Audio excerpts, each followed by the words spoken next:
Hi there. We would like to invite you to subscribe to our channel, where we will share videos with you on interesting topics in economics and finance.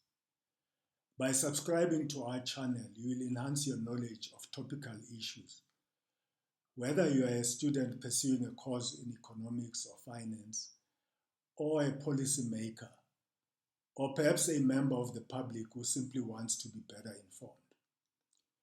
Please hit the subscribe button and be informed whenever we publish a new video. Now, on to today's video.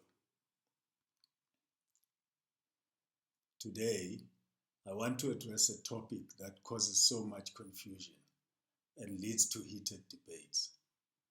My approach to this is an unemotional one, purely based on my analysis and understanding of the objective political, economic, and philosophical issues.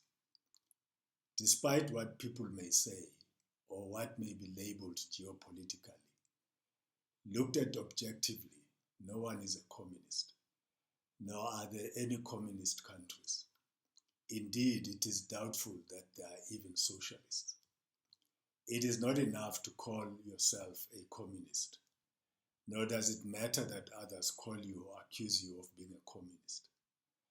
Objectively, to be a true communist, you have to be an adherent of Marx and Engels and live according to the dictates of the Communist Manifesto and other communist tenets.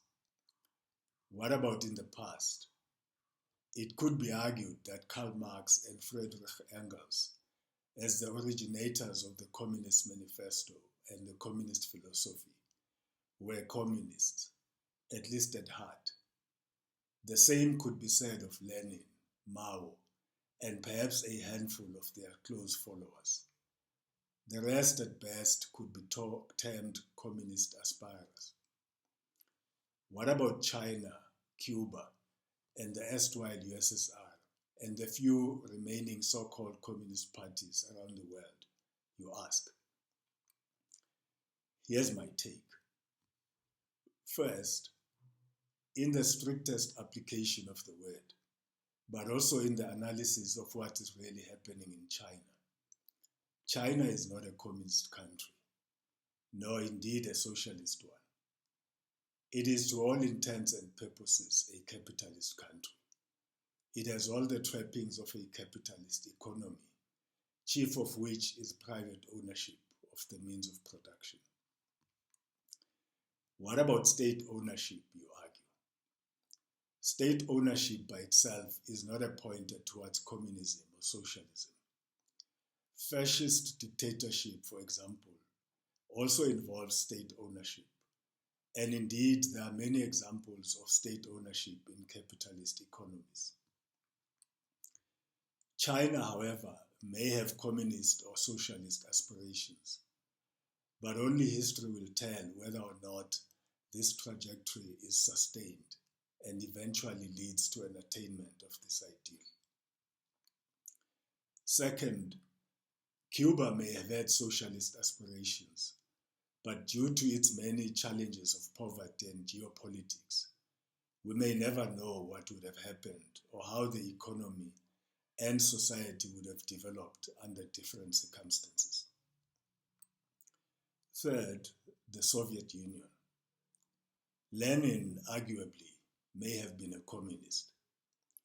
The USSR as a country, however, had a number of political economic disadvantages, chief of which was that the former Russian Empire was very backward and still consisted largely of feudal means of production, and the working class was nascent, and therefore, according to analysis, the objective conditions were not there for socialism or communism to develop. So therefore, all in all, while the country styled itself as communist, it actually never was. Again, pointing at state ownership would prove nothing really. So essentially, during the Cold War, you had two capitalist superpowers competing for world hegemony. What about so-called current communist parties? Show me one which is truly communist. Please hit the subscribe button and be informed whenever we publish a new video.